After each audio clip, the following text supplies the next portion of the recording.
I'm out of coffee.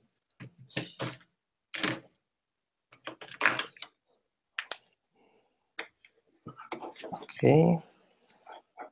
I'm not sure. Yes, we are live. Perfect. Cool. So we're waiting for Netra, guys. She just joined. I'm guessing she'll join in a minute or two. But welcome everybody listening, and to all our incredible panelists. You guys are a bunch of rock stars. Hello, Netra. No, we don't hear you. Oh, she's out again. Well, I'm guessing she'll figure it out. So we're here today to talk about the future of Sandbox. What's gonna be? What do we envision? What do we want it to be? And also what it is, because I think it's important to also define a bit what we are to be able to think about what we want to be. I'm going to start with a quote from Eleanor Roosevelt. And she used to say that the future belongs to those who believe in the beauty of their dreams. So my first question would be about this. It's like, what is it, Sandbox? What did we dream Sandbox to be when we started? And what is it today? What can we compare Sandbox to? I would ask you guys to compare it to something that already exists. To, I don't know, are we a semi-secret exclusive club with shared values? We used to call it a cult, joking, but does it compare to a religion? What is it? Is it just a bunch of friends hanging out? Is it something else? So we've discussed many times how to get away from all the meaning connotations that we have within Sandbox, and we've said out loud many times all the beautiful other words to describe it, like a tribe or a family. So who are we? What's your call on who are we today, so we can start thinking about the future?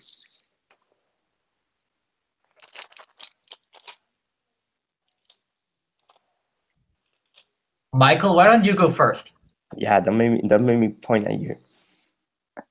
Yeah, well, a well-pointed question, I think. The way I think about it is probably just a group of friends is what I would compare it to in sort of existing structures. And I think it has all the attributes of a really amazing sort of small group of friends, which is, people both care about your professional ambitions, your personal dreams, your growth, your struggles, all of those things.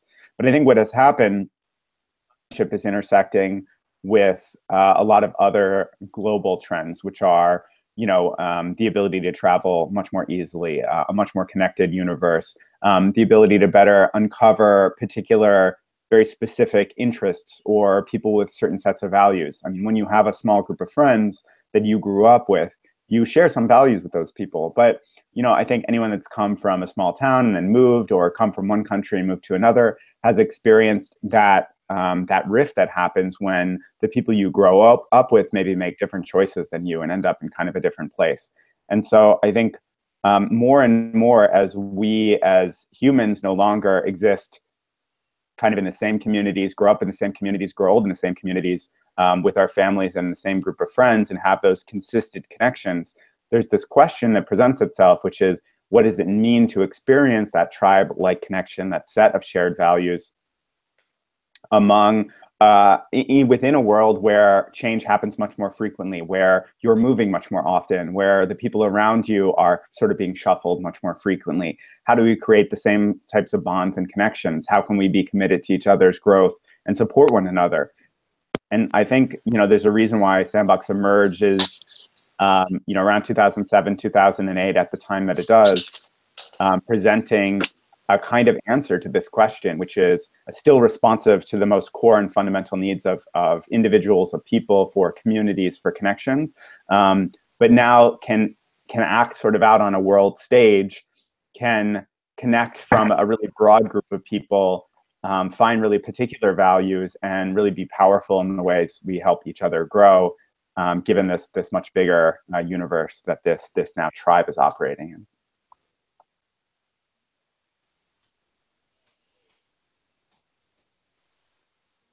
Who wants to expand on that?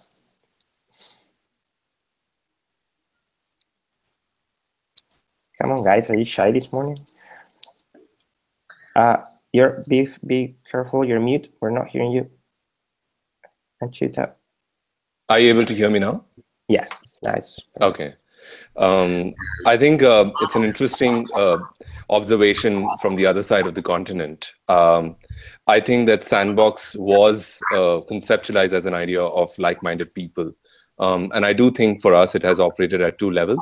I think it is a trusted community where we might not be friends, but there is an inherent trust. And it's a great foundation to begin with. So I think the like-minded, trusted community has been a starting point for Sandbox, and I think from what it has led is really more meaningful friendships, or even friendships at a starting point. Even someone like Netra, I just met her once, but it was a connection based on trust, and I still believe that we are friends, although we have only met once. So I think it's really about that, and I think it's about developing that and nurturing those relationships. So that's one. I do think from what Sandbox was started and what Sandbox is now, I think one of the areas which we still haven't managed is a more equitable and a more global representation in its true sense. So I think that's something which I'm looking forward that Sandbox would be working towards in the coming years. Because I do think that the conversations, the connections can be far more interesting when there's a connection which is across continents. And more equitable conversations. So I think that's something which I hope in Sandbox future would take on, looking at the past. Amazing. I'm very much agreed. Daniel, Netra? Hey, can you hear me? Just testing Yes. the... Yes. Okay, perfect. All right. Amazing. I would love to hear from Daniel. Happy to jump in later. Thank you. I think I totally agree with both Achyuta and Michael. I think first and foremost, Sandbox is the best governed Facebook group ever. And that's sort of the short answer, right? I think Sandbox has been stuck for years in trying to answer what is Sandbox, and that has sort of led to this group of people who constantly question their context. And I think that's inherently very, very healthy, within the confines of Sandbox and outside of it. That's sort of the abstract response. The sort of more, down to earth reply to that prompt is sort of, I always considered Sandbox to be a global community, a semi-global community of misfits. And, that sort of goes back to the context. We've all, at one point or another, sort of identified that we don't necessarily fit into whichever context we were in at the time, whether it's a small village, as Michael mentioned, or it was hyper-globalization that put us in a new city, or whatever it is. We were transplants. And for whatever reason, Sandbox for a lot of people, and I know that's what sort of instigated my involvement with Sandbox, was that, it's not necessarily that I would fit better in Sandbox, but I would fit better in with other people who didn't necessarily fit in somewhere else. I also think that it's a self-fulfilling prophecy in one way or another. I think, when you bring people together and saying you brought together a group of people within a circle of trust usually emerges from that. And I think that's, what Sandbox is. Do I trust all Sandboxers? No. Do I expect all Sandboxers to trust me? No. But I think, when everyone or anyone enters that sort of context of, well, at least we mean each other no harm, because all of us know what it means to be on the outside of something. I think that creates a special dynamic that's very magical. And I think that's, if anything, is what Sandbox has been to me. Yeah. Wonderful. I think I agree with everything everyone has said on the panel. I really appreciate the point of this panel and to have a visionary like Nico also moderate it, because I think what's cool about our conversation today is we can delve a little bit deeper into what Sandbox is. And okay, we're 1,500 people, so it is going to be something different for but rather than, of course, get stuck into our favorite question of what is Sandbox, we could also explore what it could be, right? And this question is that it's not binary, so it's not you know, Sandbox has to. This is going to be a really cool chance for us to explore what it could be in the craziest of ways, and hopefully one of the outputs of this conversation is not going to be just practical steps that we can take towards it, but just to inspire people, and then think of the kind of practical steps afterwards. So for me, I would just echo what has all been said, that we're a community of peers, we're a community of friends. I really love the word misfits. I often brand Sandbox when talking to people who aren't familiar with it as shapers for misfits, because all about Sandbox and the application process and just the way that people talked to me when I first met Sandboxers was not what do you do, which is of course, you know, the typical question people ask you at parties, or even, you know, which company do you work for?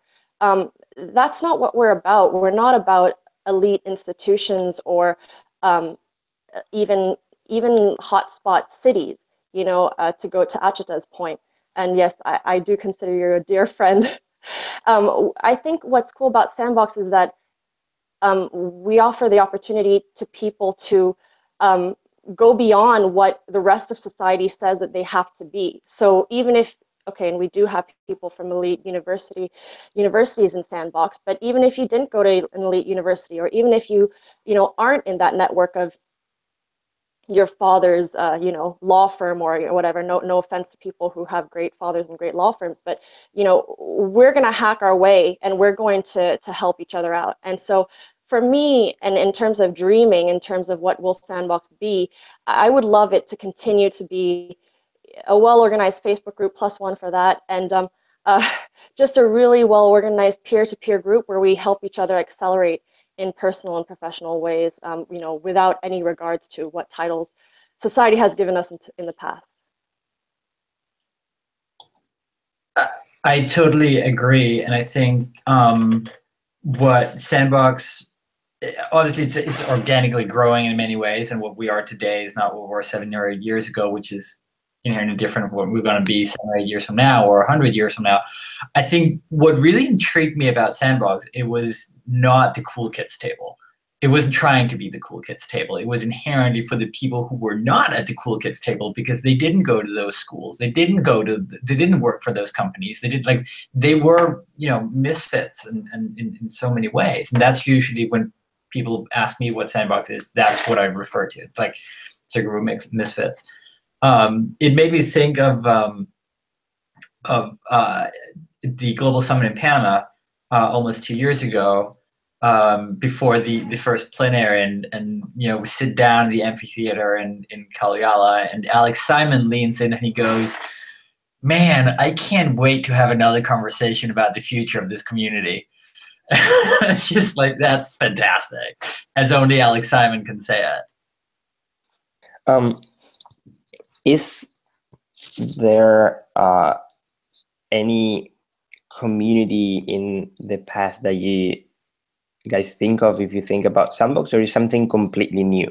Is it, and what we have built, which is, as you said, like a Facebook group or just a small community or a small family, is it that what we should aim to just polish and amplify in the future, or will we need to create a new structure, something that we only can define by defining Sandbox?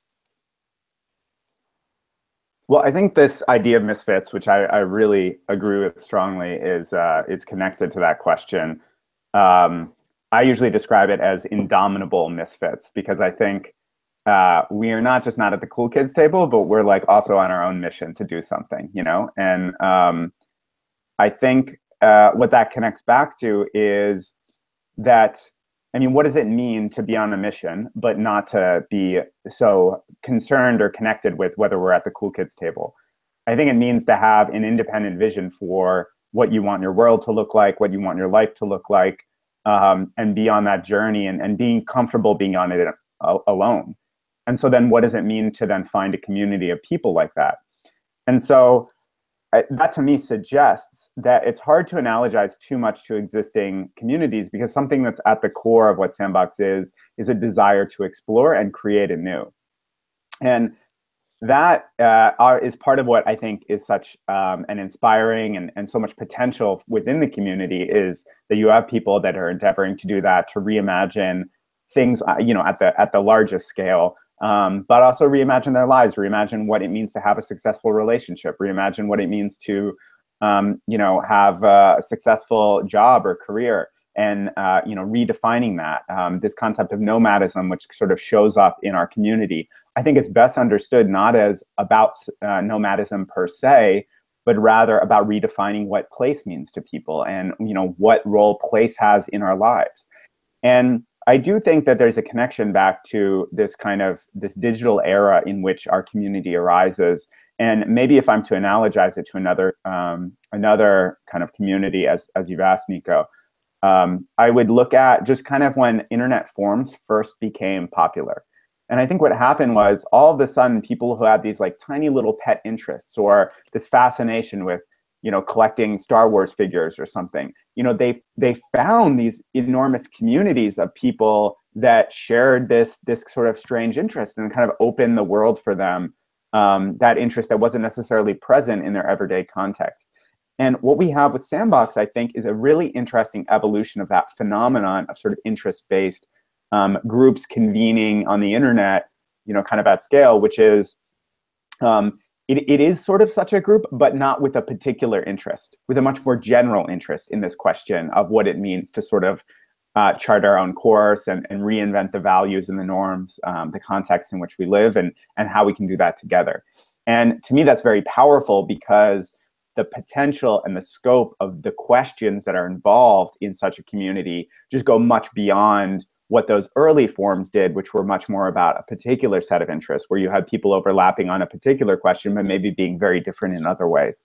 So to me, that is kind of like the next step in what it means to be able to kind of connect and reinvent at a large scale with the people that may not fit into the existing structures, the context that you immediately find yourself in. I think that's a beautiful comparison, but it poses more questions, which is, to start with, how do we prevent from the troll phenomenon to arise, as it, you know, it's very present on the internet. I don't think we have that problem yet within this community, for sure. But it definitely, as it grows, we're gonna need to find ways to prevent attacks from outside that undervalue the values that we have.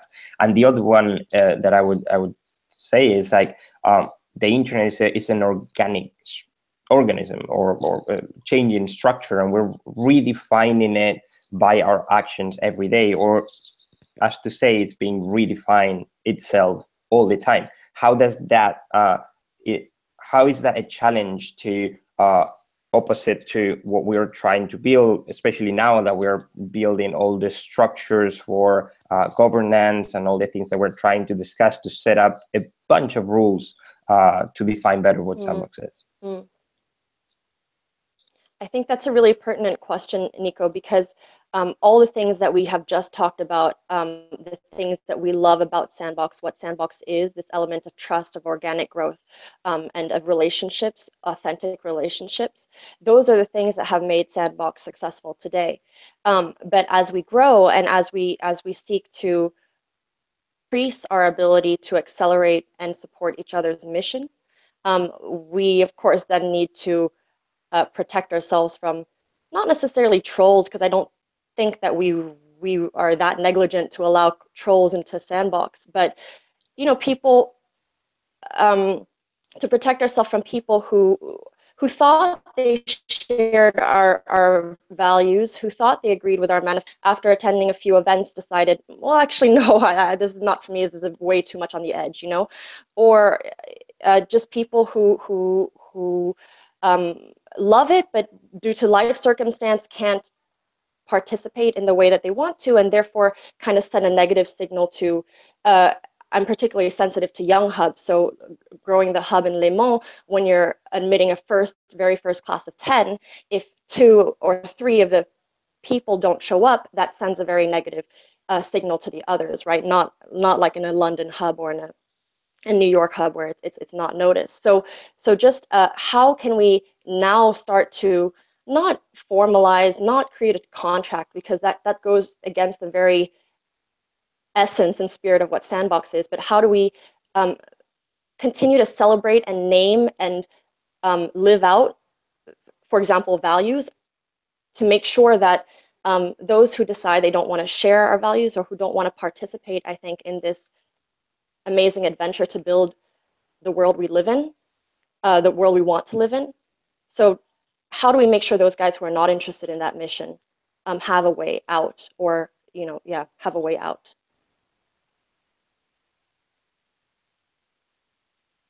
Yes, I would just briefly add to that I would agree. I think as we intended to start Sandbox as a curated, trusted community, I think we need to continue to do that. And over a process of time, we do think that there are community members who might want to see the relevance and who still, you know, fall out and don't see the relevance in their lives anymore.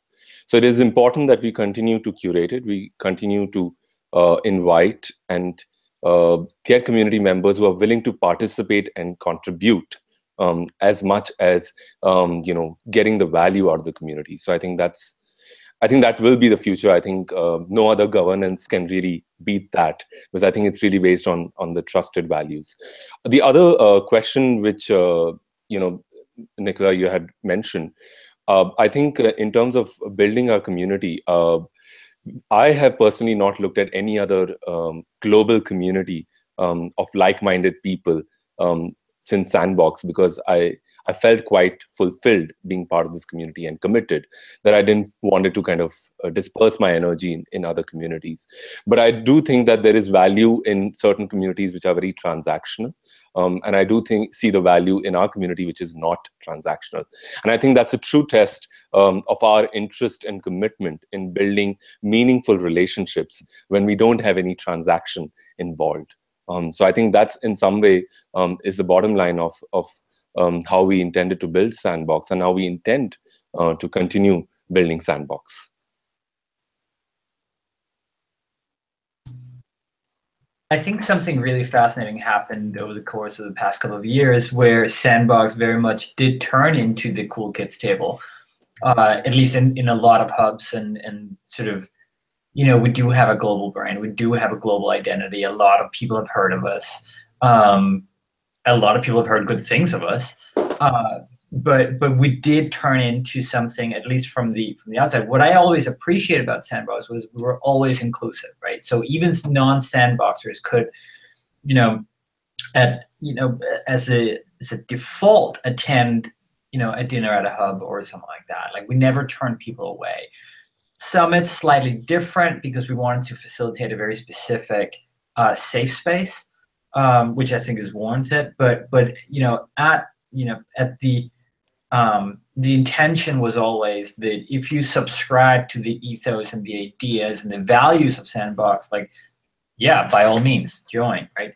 I think the fact that Sandbox never did have, you know, explicit, hammered out values and governance, in the sense that, you know, this is how we operate. We're not the Freemasons, and we're not the Boy Scouts, and we're not the blah, blah, blah, and so on and so forth, where, you know, things are codified with that, you know, specific intention. You know, you don't show up for, you know, 3 events out of 10, like, you probably don't fit in here. Like, we sort of always assume that by the time you're inducted into Sandbox, you do subscribe, you want to be there. If you don't want to be there, there's no point in you joining anyway.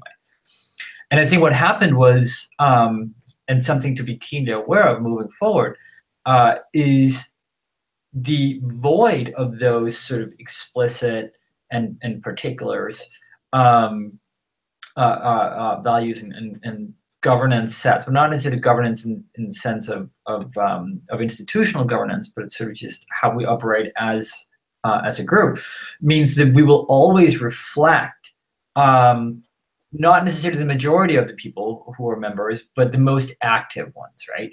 It sort of comes with the territory of any community, but usually you will sort of have some sort of balancing act between something that's written down and codified and sort of the cultural norms of how it operates.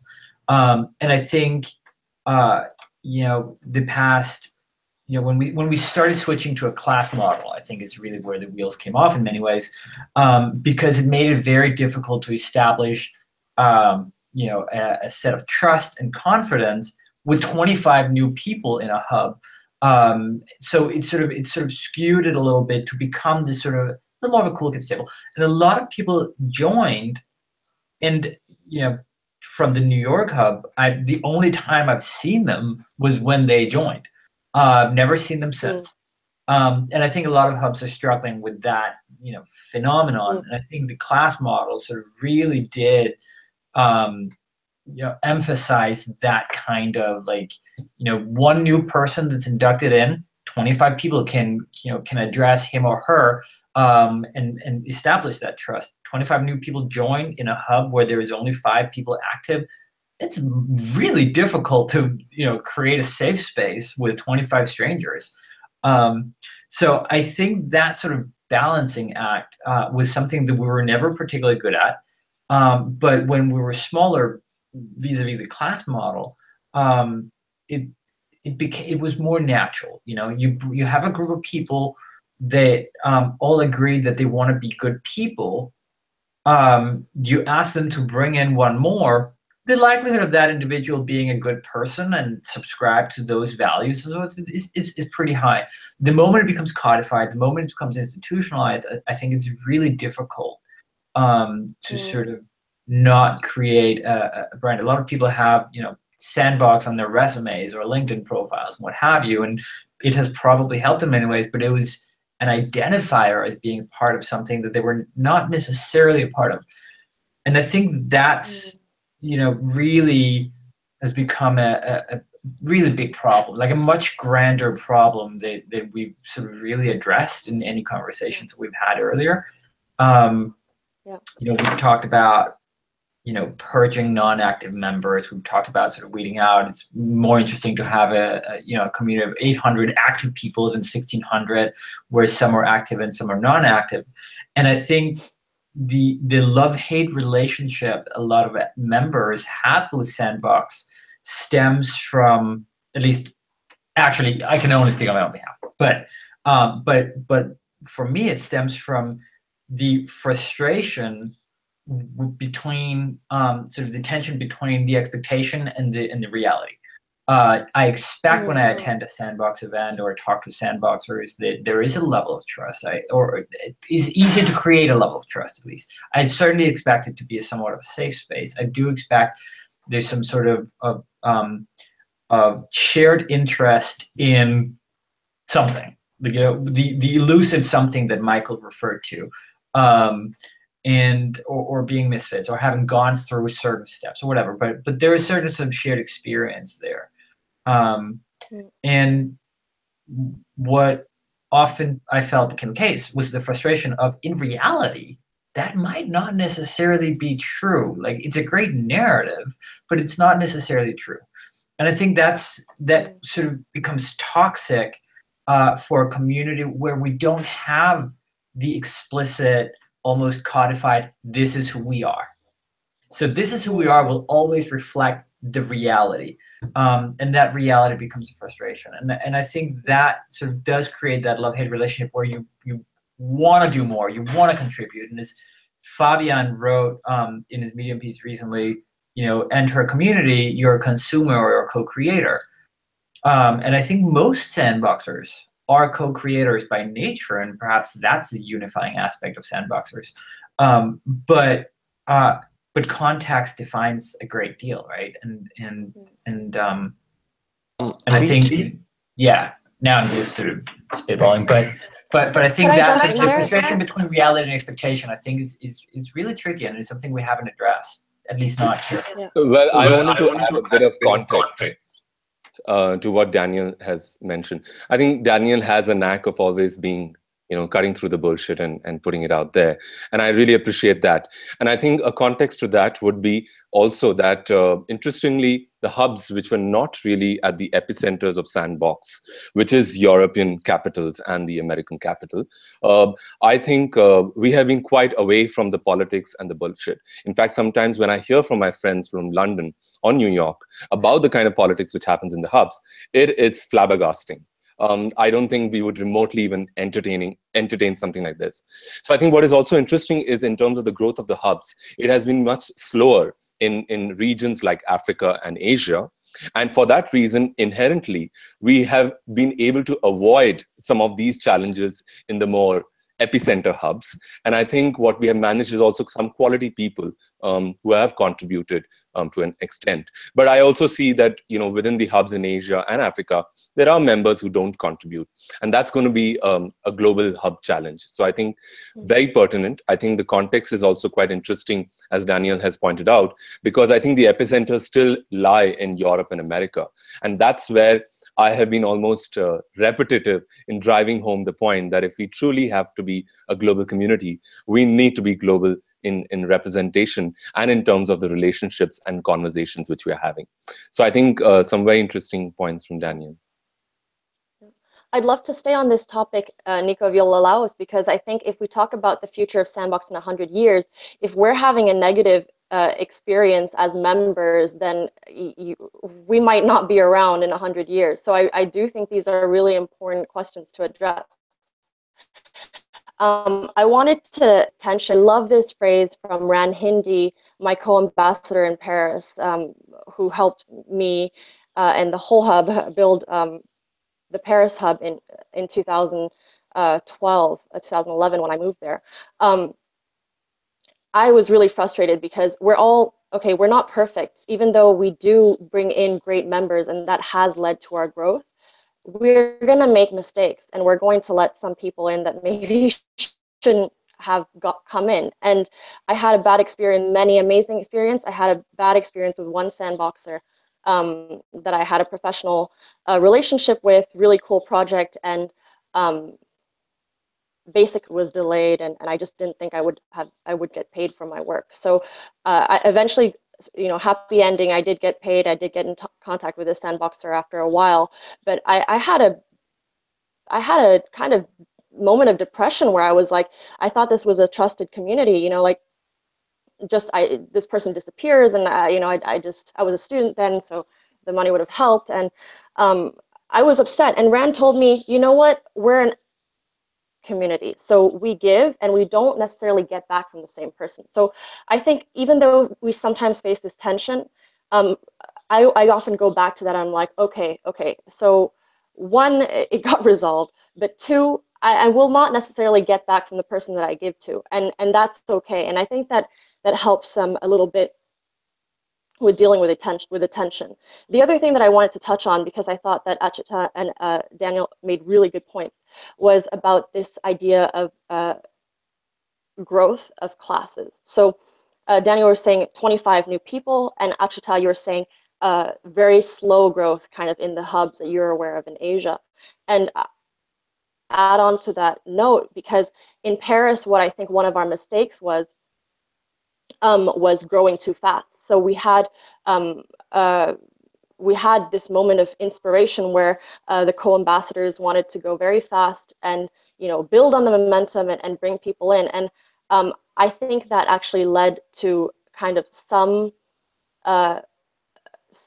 people who were not able to be integrated as fast, as quickly, and therefore at the beginning. So now it's one of my favorite hubs, but so when these new members came in, there was a bit of non-commitment, basically, and that sent a bad numbers. So I tried to learn from that experience, and when starting a new hub, I would always say start with very small classes, really try to get a small committed core group.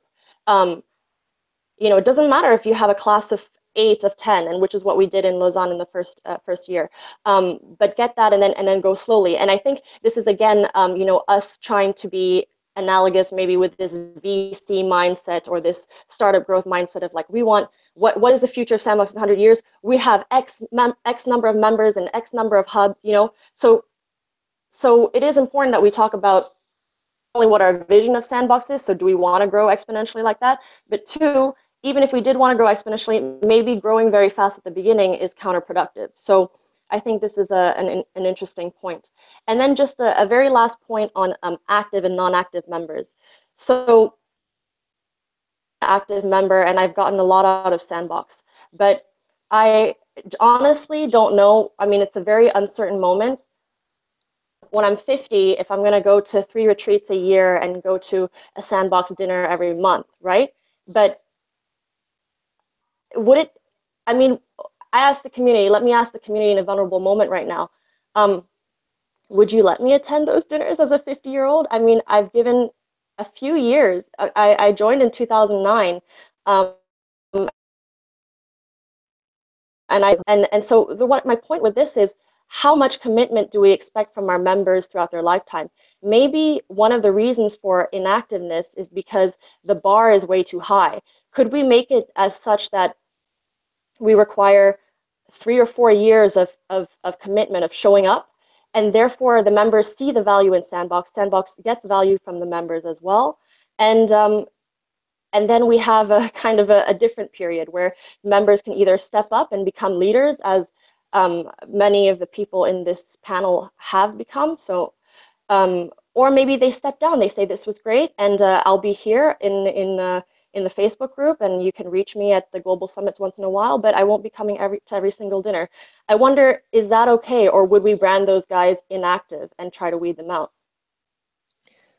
Cool. Thank you. All good reflections. I'm gonna go back a little bit to the numbers, because I think that's important. We've been discussing about if as a community we need to find the ways, and I think it's more on an individual level. It's what happens, and I'm gonna pose an example of something that has grown really big but still works, which is Burning Man, for example. And for the ones of you who have attended, it's to me, it's all about the principles that are there that set up kind of the grounding for this, and one of them is participation. So you know that you're expected to participate, but in the end, it's not about what the organization puts together. It's about what your little tribe, your camp, your small community, it's guiding you through. And as an active member, what I have done as the years have passed is to curate that experience for new members and existing members. It wasn't about like expecting what that was going to provide, but just curating that experience. To your point, like if 25 people join a hub, how many of those people have you sat down with to have a coffee on an individual level, not on a meeting with the 25? How many of those have you created the experience for? So it's like they say you can only have 150 true friends. So as we grow, I think what we need to think about is how do we get smaller? How many people you can directly reach out to and curate the experience for, and explain the values and show how it should be done so they can replicate it, which is challenging because we're more and more, and I think it also is related to space. Like on a place like Croatia or Panama, you get on a same space, and it doesn't matter if it's 400, you still have time to meet most of them because you're constrained under that umbrella for 3-4 days. I'd love to hear your thoughts on this. I remember, this is actually a really interesting conversation. I remember when Nico Luxin and I were running Sandbox out of New York, and we had a number, and Burning Coffee, and we were having a number of quasi-philosophical conversations about the nature of community, and sort of trying to hash out like what's the model of Sandbox, or like how do we operate, and blah, blah, blah. And we were actually at some point it struck us. What was fascinating was to Michael's earlier point was, we're transcending space in the sense that we're no longer a small village, we're an internet community, we're interesting people, and, Sandbox is the next step of that. And I totally agree, except why are we then mimicking, and that's a conversation Nico and I would have back in the day, why are we then having hubs that are geographically centered or affixed? Like, right? Why do we have a New York hub if the notion of Sandbox is that place doesn't matter? So we were playing around with the idea, and the reason why we never moved on it was because it's totally unworkable, but the idea that each individual member is a hub, and a member of that hub is a max of 50 people or so, 75 people, or Dunbar's number of 125, whatever. But like, there are a number of people affiliated with your hub, and out of the 1,500 at the time, 750 or so, 800 members of Sandbox, you would curate your own personal hub that has nothing to do with space and time. But like, from a list of members, you would curate your Sandbox. And you would be connected to other sandboxes, but that would be your sandbox, because in essence, that is how it worked anyway, right? We all, how many just in this panel have, currently their not oldest, but probably closest 3-4 friends met through Sandbox? Because that is certainly the case for me. They happen to usually be affiliated with a number of the same people, and so on and so forth, because it is Sandbox. And some of my absolute dearest friends are in Sandbox today, and I met them through Sandbox. And I don't necessarily talk to them often, but when I do, it sort of goes back to the shared history of what we have created or been through with Sandbox and so on and so forth.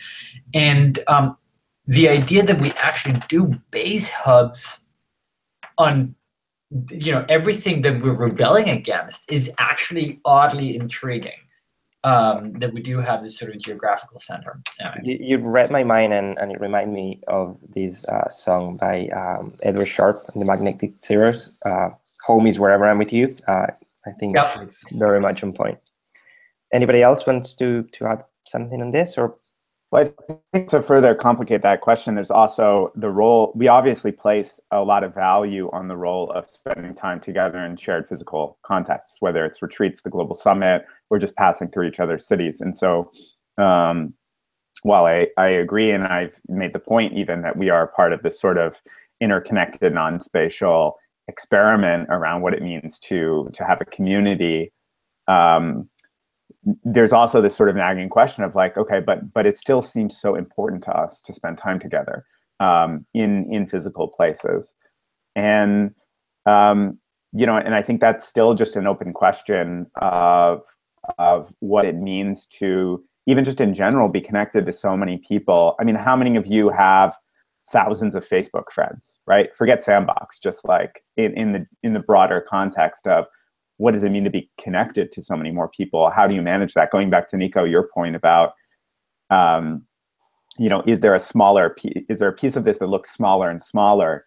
And I agree, Daniel, and I think you said it very well, that is sort of the reality of Sandbox one way or another, this sort of like personal hub concept. We've also talked about organizing hubs around other concepts. The Nomad Hub is an obvious example, but we've looked at interest-based hubs too, and other ways to convene groups of people, although I'm not sure any of them are really perfect answers to the questions that are posed. I'm happy holding space for that question and leaving it sort of open, because I do think it's a big question that addresses us in our time, in our age, when connection, the cost of at least making some basic connection seems to have come down so much, and it's so much more possible to do that across continents, across cities.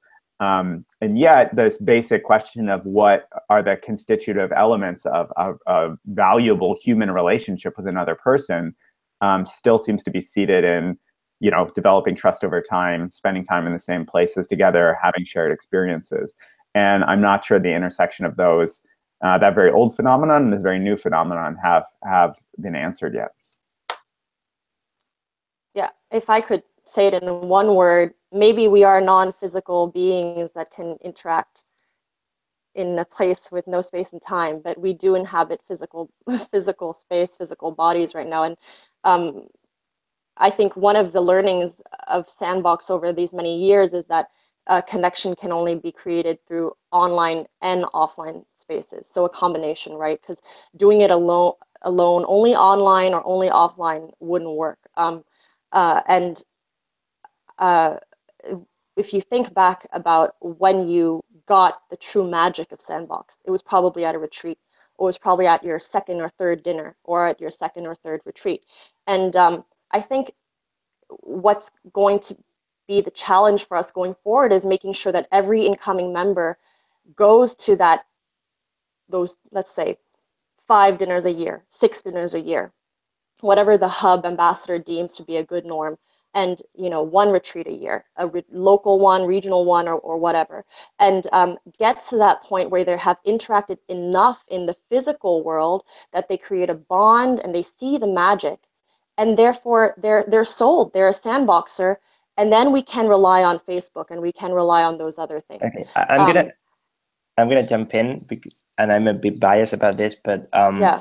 I truly believe that you need to look at the future from the future, not from the present. And if we're talking about what Sandbox is going to be in 50 or 100 years, the world will probably look much different, and technologies will look much different. And we're trying to think, how do we organize this on Facebook? But most likely in 50 years, we're going to have virtual spaces that are going to feel as real as reality. So we're going to be able to be on a Sandbox summit every single weekend in Croatia or Bali or wherever we want it to be, and it will feel as real, and you're gonna see the people in front of you, and you're gonna even be able to touch them. So we also need to start. Very good point. Yeah. No, so very good point, because I knew you were going to push me on that, and I do appreciate it, and I do agree with you.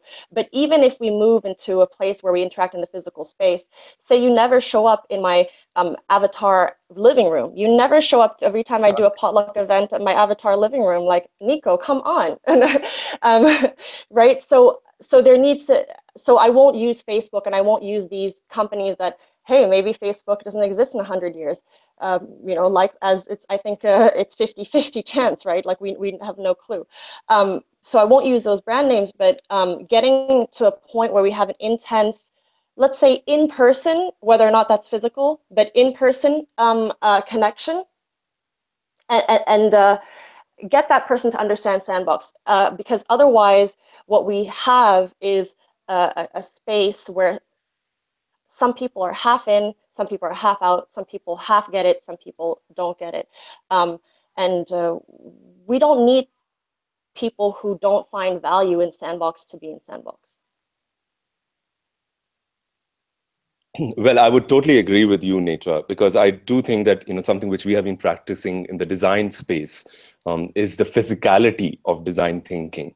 A lot of people have been talking about this design thinking and design thinking tools, but until and unless you don't experience the physicality of getting your hands dirty with something, if it's building your business, building an idea, whatever it is, that experience cannot be replaced. So I think the idea of a physical meeting, sharing of an energy, I don't think that could be really replaced with virtual reality or any other new technology. I think it's really about the physicality of that connect, and then it can transform into whatever the mental, emotional connect which we continue to build on. But I think the physicality of this aspect actually is more humane, as much as we might be excited with new technologies. I think we shouldn't lose that sight of the physicality as a humane sense of touch and contact. I love this idea, Nico, of like looking at the future from the future, and definitely agree with that. And I think we should be open to the role that there'll be growth, at least. While physical will always remain special, there'll be growth in the way we can experiment with non-physical based interactions, as you sort of allude to, Nico. And in fact, I think there's a very interesting opportunity for Sandbox, which is we sometimes imagine ourselves as sort of like creating our own reality, creating our own future, redefining what the world means to us. And some even describe Sandbox as like sort of an experiment in its own nation. And what would that mean? And while I find those ideas inspiring, sometimes they sort of intersect very violently with the reality that we're still in a fixed place and time, and the role of nation states, of norms, of all these other structures that exist around us are still very powerful. I mean, we still have to find a way to cross a border to meet each other. We still have to, go out into the world and intersect with the laws and the realities and the norms and our companies and all these things that we that are still very much there and present. And yet, if we think about the future and we think about the increasing role that sort of non-physical domains and even referential domains, so maybe your avatar Netra, your avatar community space isn't a living room, because it doesn't have to be a living room, because we don't have to give what sort of mass production architects define as living spaces. It could be your own invented beach with a mountain with galaxies swirling through it. It could be whatever. And so it's the Netra space, the Netra zone. Exactly. Which I can't, whether you're 50 or not, I hope I'm invited, so. And so the world then, at least when we use the word the world, what we mean by that is the places that we sort of absorb experiences themselves become more malleable, become more possible, become more elastic in what they can be and how they can be defined. And that presents such a beautiful opportunity. And yet, are we, as sort of a human species, prepared to organize around such elasticity, around such malleability, around such possibility?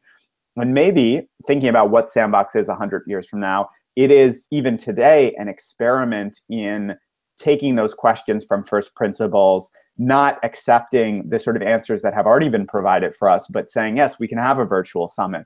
We can interact in different ways. We can make friends. We can feel deeply connected and have such a strong friendship with someone that lives halfway across the world that I've never met before. A very common Sandbox experience. Maybe those are the kinds of tools, the techniques, the skills that we all each will need to develop for that future reality, where there's so much more possible, and we can play that role. We can be the sort of Imagineers of these future realities, these future interactions, these future spaces, and do so by continuing to push the boundaries on what we can create in these novel emerging spaces. So can I just reflect back what I've heard from the panel? Because I think what we talk about, a common thread throughout, is this idea of intimacy, this idea of vulnerability, right? You don't invite everyone into your physical or virtual home, but also this idea of stakes. So Achita, you were talking about building a business together, taking a risk together, right? So that's an interaction, even if you haven't met in person, maybe in some ways much more personal and marking than if you had met in person. So I really agree with that. And if I can just add another point, this goes back to this idea, Daniel, that you had of Sandbox being at its core open. So we have a specialized network where we offer peer-to-peer support and access to exclusive events and exclusive tools. But at its core, we all have individual missions to make our little tiny mark on the world, right? And we can't do that if we're closed and exclusive and no one from the outside can get in. We have our partners around the world. So, at the Paris events, at the New York events, and in the Lausanne events, we always try to invite the movers and shakers who are over 30 or who are under 30 but have no interest in joining Sandbox but will come to a dinner. So so maybe this just looping that back to it, and then now tying it back to the VR component of ways to be open and to invite participation from outside and in the ecosystem that we want to be embedded in. One of the things that I always love about Sandbox conversations is that you can start somewhere about the governance of a hub, and halfway through you question the existence of the fabric of life and metaphysics, and then you sort of try to loop back, which I think inherent is why we're still questioning who we are.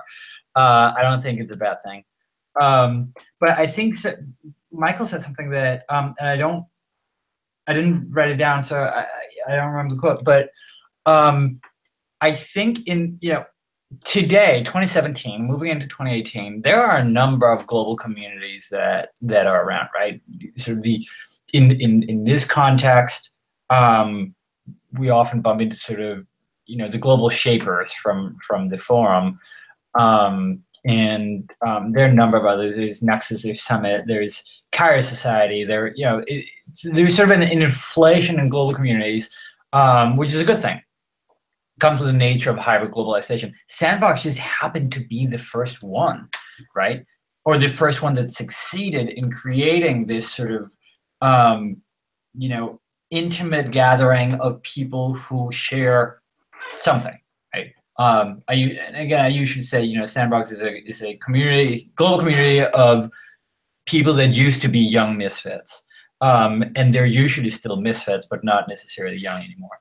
And I think now moving into where are we in 100 years? Well, we're probably still the vanguard, the pioneers of what is the next level, the next evolutionary step of communities look like. Now we're having a global summit.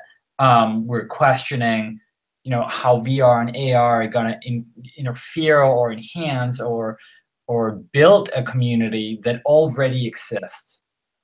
I doubt that there are that many shapers or conversations within the global shaper community sort of with that offset of where does the notion of community move.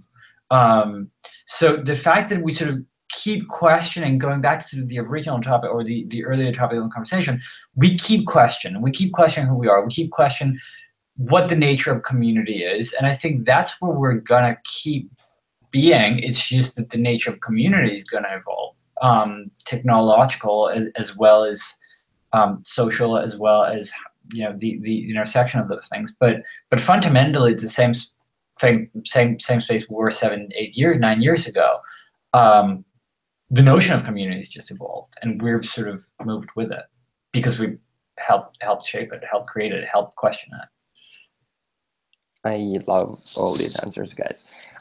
Okay, we're gonna move to the next one, which is same question as you would ask to somebody like, what would you take to an island? I would ask you to imagine our future island in 100 years. So if you could only take like 5 things that future Sandbox should have as a community, only 5, which ones would they be? Alex Simon. I would love if you guys can go in order as you appear there on the window. I want all of you to answer this one. It's different and different screens. So just call our names. Okay, Nitra, you go first. Sorry. Okay, so I haven't been able to think of 5 yet, but I wanted to touch on what you said, Nico. No, I will say the 5. But so the first one is related to Nico, what you said about seeing the future from the point of view of the future, right? So I'm in a space, I work at a technical school where we talk about virtual reality a lot. And, I didn't explicitly say it in our conversation before. And I was really glad that you put that in. And okay, you're not so young. I mean, I think we're about the same age. But I think what I really want Sandbox to have in the future is someone with a point of view of the future, someone who is on the forefront, on the front lines of the cutting edge.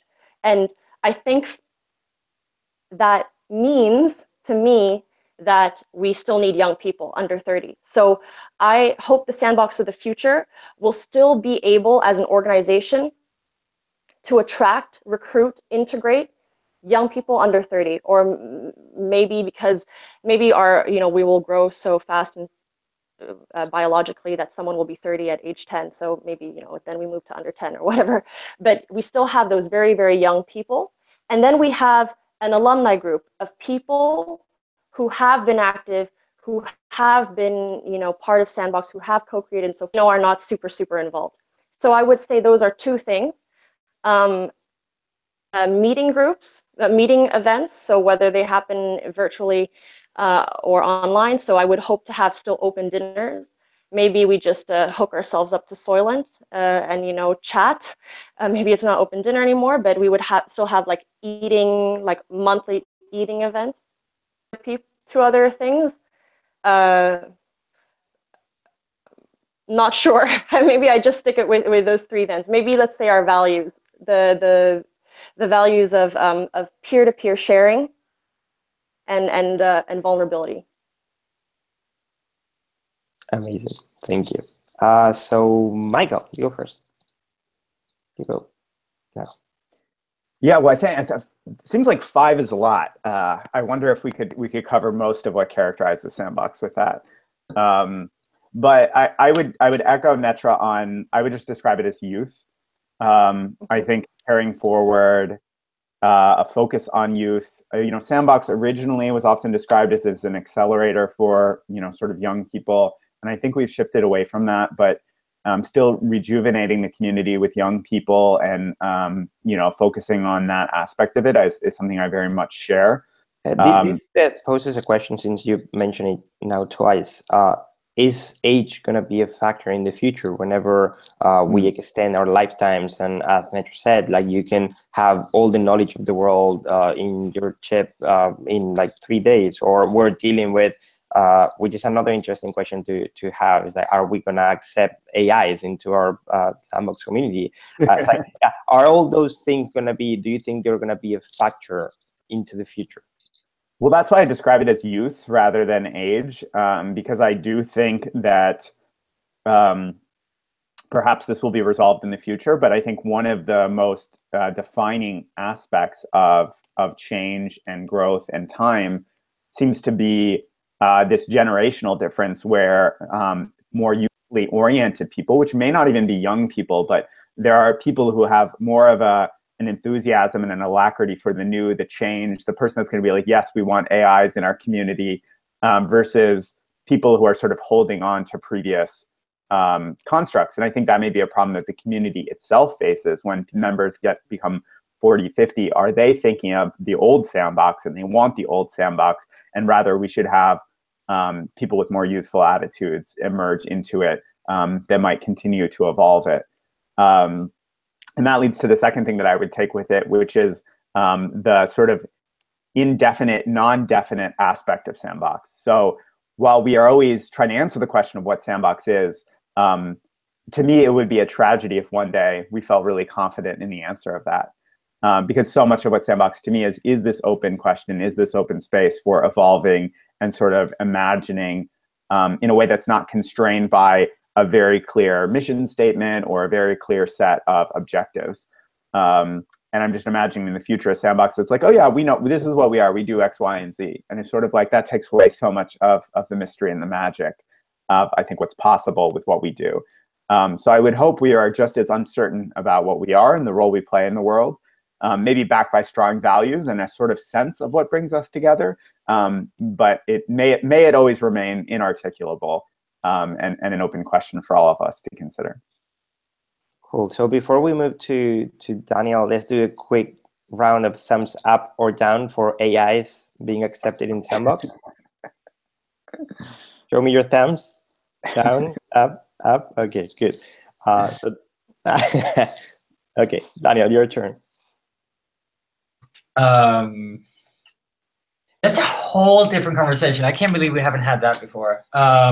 That's actually interesting. AIs in Sandbox. Just before what I'm bringing to the island, there's a William Gibson quote from, I think it's from Neuromancer, but I don't remember, that Netra made me think of. It said, "The future is already here. It's just unevenly distributed." Which I think is a really phenomenal quote, a very powerful quote. And I think what unifies a lot of members of Sandbox is that, regardless of what they're working on or building, they are in fact at the frontier of that particular future, right? It might not be technological future, it might be societal change, it might be politics, it might be, defining a completely different way of using clothing, or whatever it is. Like, it's an eclectic group. But they are, in fact, at the frontier because they're creating that future. And I think that's something Sandboxers do. Not Sandbox, but Sandboxers do. They're crafting a future of whatever they're in. And I think that's a really powerful notion to sort of keep in the back of my head when we talk about Sandbox versus Sandboxers, because they are inherently different. I think one of the first thing that comes to mind when what I would bring to an island of Sandbox in 100 years is food. And I think a lot of the experiences that that Sandboxers share have been they've shared meals with each other. And I think sitting there and sharing a meal, breaking bread, is a really powerful experience and a really powerful mechanism in creating the second thing that I would bring would be vulnerability. But we wanted we wanted a global family of misfits or whatever it is, and inherently the ritual around eating food together, I think, is what really, more so than anything, has defined the shared experiences of Sandboxers, and I think that's really, really powerful. I also think it's why religious ceremonies have been hanging on for thousands of years around the notion of eating together. I think curiosity is something that that we all cherish and show in different ways. I think is a really powerful value of Sandbox. And humility when we enter that space. We might forget it I know that I might forget it from time to time, or have been known to do so on occasion.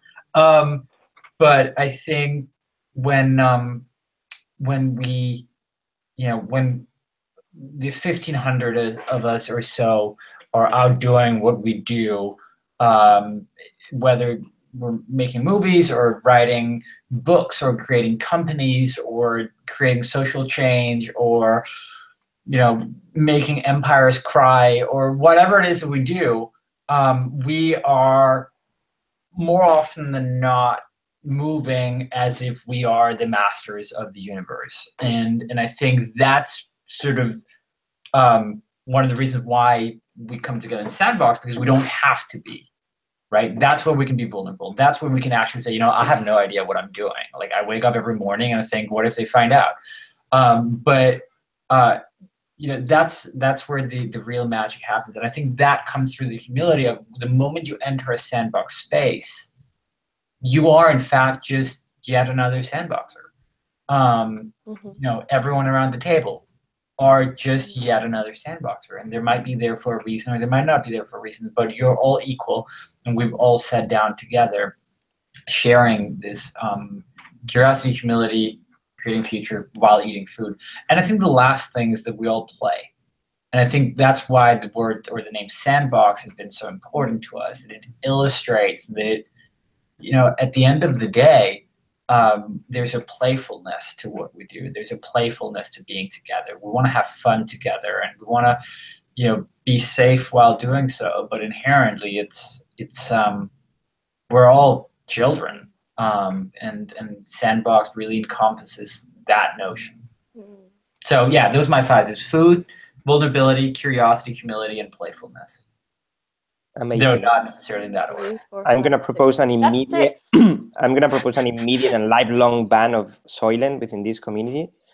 I echo that. Awesome. So we might have to kick a few members out.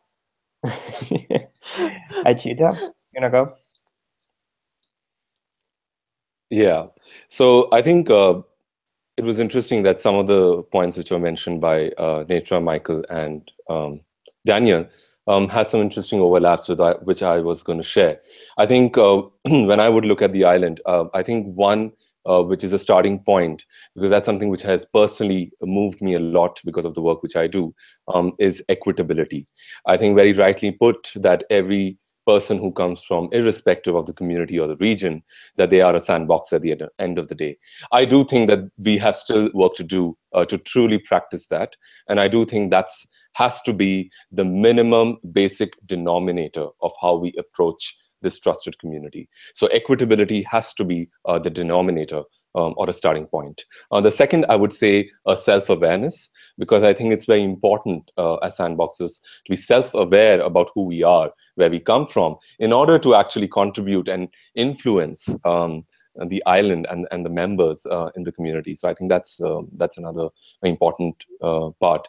So from self-awareness, I think that's where the worldview would be the third part, which I think will shape up. When you have a more equitable approach, when you have more self-awareness and a better personal view about yourself, then I think you will be willing to nurture a more holistic and more, I would say, positive worldview. So I think that's the other part which I would look at. So I looked at these three ideas, and I think what Daniel mentioned about food, I think it's very pertinent, because when you look at any culture, and I think he's referring to sandbox culture, is when you look at culture, the core is the essence, the rituals are the next circle, and the next circle is role models, and the last is symbols. So we need symbols which brings us closer, which the role models reflect, and the role models practice these rituals every day or every time, which endears us closer to the culture. And I think it's great that we develop some of these rituals, and each of us become a role model, and we truly represents the symbols which we ourselves create. Beautiful. Okay, so before we jump to the next and last question, is anybody, because this is going to be more of a close-up for the session, so does anybody want to say something else, pose any other additional idea, question? I must add to something in this, is that, you know, I'm always very excited and fascinated by some of the sandboxes who come up with truly interesting ideas and tools, especially for the future. But I must say that sometimes the tools should not drive how we intend to build a community. Tools is just the medium, right? And let not medium become the message. It's really, really important for us to understand that some of us really have I think from my own personal experiences, every time I have met sandboxes from other parts of the world, it has been the biggest takeaway from me is to understand privilege. And I have been reminded of that constantly every time I have met a sandboxes. And I think it's very important, and it's time actually that, you know, the sandboxes from other sides of the world also truly recognize that privilege. Very much agree. Anybody else wants to jump in, or should we move to the next one? Good. Okay, so now I'm gonna ask you, with everything we've learned, to close your eyes and imagine we are in 2117, 100 years into the future, 100 years into the evolution of the world, of all the technological development of flying cars, fully developed AIs, traveling to other planets, robots doing most of our work, us focusing on just being awesome and creative and connecting with other human beings. It's assumed, why not, that violence has been eradicated, that privilege is not a thing anymore, that we are all equal, share same opportunities. And I would ask you to, in order, describe for a minute or a minute and a half what that future looks like to you, and what place Sandbox has in it. And we're going to start with Daniel.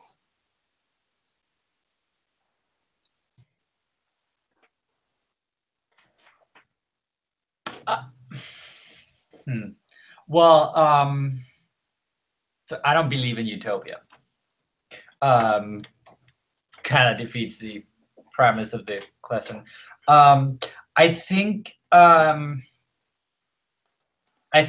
if we had such a future, or that future was in the cards, Sandbox would, or rather, Sandbox, regardless of what the future looks like, will still hold a special place for a group of people. I think regardless of whether moving towards a utopian society or dystopian society or some sort of hybrid in between, I think Sandbox, the value of Sandbox is not necessarily to create the perfect world.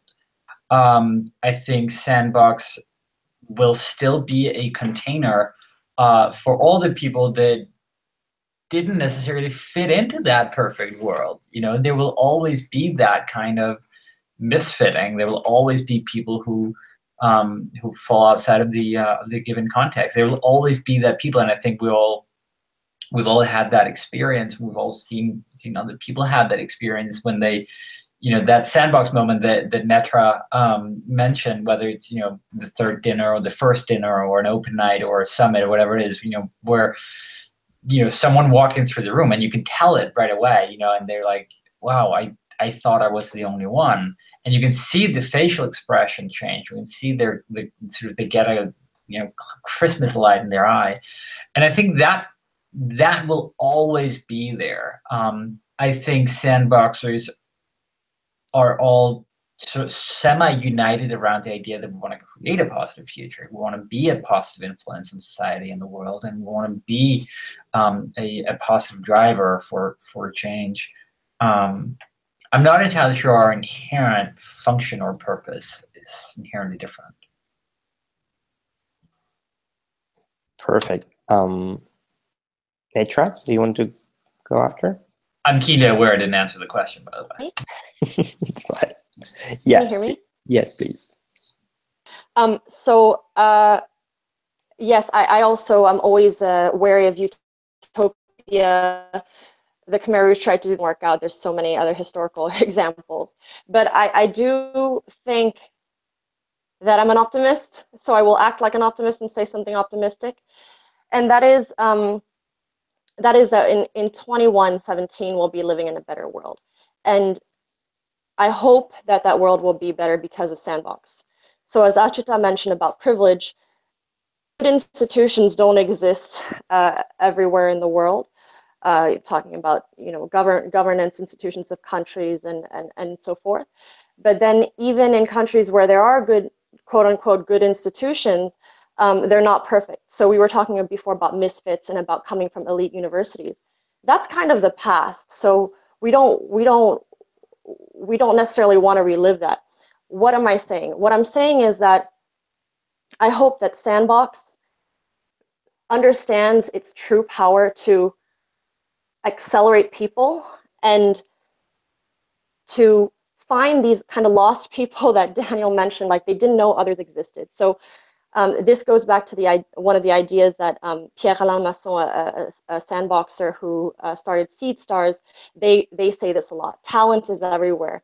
And I believe that too, that's a similar mission with Sandbox, that we have beautiful human beings everywhere that are capable of so much, but they have been told by their society that they're crazy, or maybe they don't have the financial means, or maybe they don't have the social capital. And maybe they didn't get into a university that then connected them into that, or into a company that connected them into that.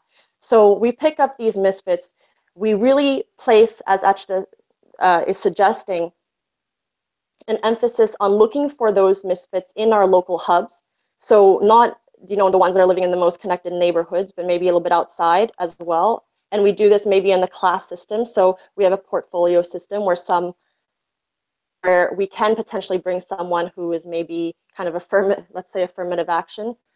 And we do this also for hubs. We actually, intentionally go out into these cities in a kind of non-traditional place. And I believe Sandbox has gone out there, integrated these people, not lost the ability to attract these people, but have actually, perfected that ability to integrate young people looking for a community. And these people have gone out and made change in their non-traditional ways, building new institutions or improving the ones we have. Amazing. Achita, you want to go next? Sure. I think, we all are imperfect in many ways. So I think the utopia is definitely hard. But I think starting from the idea of achieving that utopia, I do think that we have to all work towards reminding ourselves what are the foundational values to that. I think that's a great start. And if we do achieve that utopia, I think it will be the task of sandboxers to continue to nurture the community, support the misfits. But I also think that we will still have the task of reminding others about some of these basic foundations of equitability, compassion, human bond, caring for our environment. I think this will continue to be a sort of a role if we don't have a job to do, if we don't have certain tasks, we all have a very standard life. We all share a good standard life. I think we will still require these values to be reiterated and reminded to future generations. So I think that's something which would be the future of sandboxes. Cool. And just to close and finish, Michael, do you want to go? Well, I think we can be optimistic about the future and not necessarily imagine a utopia, but I think it's interesting to imagine a utopia and ask, would Sandbox have a role to play in it? It seems like so much of Sandbox is about sort of misfit, this reinvention, this reimagining, and it seems to be almost, sort of defined against the kind of prevailing attitudes of society or structures that exist. And so, I think Sandbox does have a future because I think those questions will always remain unresolved. But it's sort of like interesting to think about the role that perfection plays and sort of like the rejection of the norms in what constitutes Sandbox. I think if we really try to stretch ourselves and imagine this world very far from now, again, one in which I think we spend more and more time in non-physical spaces that like the realm of ideas, of knowledge, maybe some of these things free us from some of the material constraints, the dispersion across the planets, the different inequities that exist, where we can meet as equals in these sort of wherever we want, however we want. To me, that future is one in which elective associations play much more important roles than they do today. Because what this does is it frees you to associate with people in much more powerful ways and in much more liberating ways. And I wonder what a powerful kind of organization like Sandbox, what role it can play in a world where more and more of our experience is dominated by these elective associations.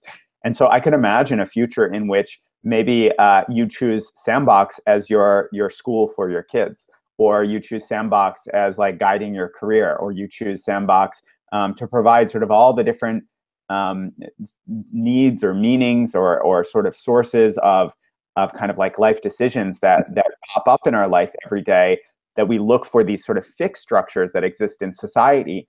Now that we're much more mobile and elastic in who we can associate with ourselves with and where we can go, maybe the role of a group where we share values, we associate electively, we want to spend time together, can start to define and shape so much more of the way we experience the world. And to me, that's very exciting. And again, a place to echo what Daniel said, maybe a place where Sandbox can continue to be a pioneer in imagining these futures and thinking about it. I think we already try to be our own career coaches. We already try to help each other learn in a new world in which there's much more on-demand skills acquisition, and there's always something new to learn, and education is a more continuous process. So in some ways, I think we're already filling those roles, and it could be something really beautiful and powerful in the future. I love it. Thank you. So with that idea and our imagination flying high on that future in which we will host summits in our dreams and in which Sandbox will be literally embedded in our DNA, and in which we will shift from a community to a mindset, we're going to end the panel here. Thank you so much. It's been a fascinating one. I hope people enjoyed. I hope more people will watch it after. Thank you all so very much for joining from like very different parts of the world at different time zones. And see you on the next. I hope people enjoyed. I hope more. Thank you, Nico, for stewarding an amazing conversation. Yeah. Thank you, Nico. Thank you, everyone. It was a pleasure talking to you all. See you. Bye. Bye-bye. Bye.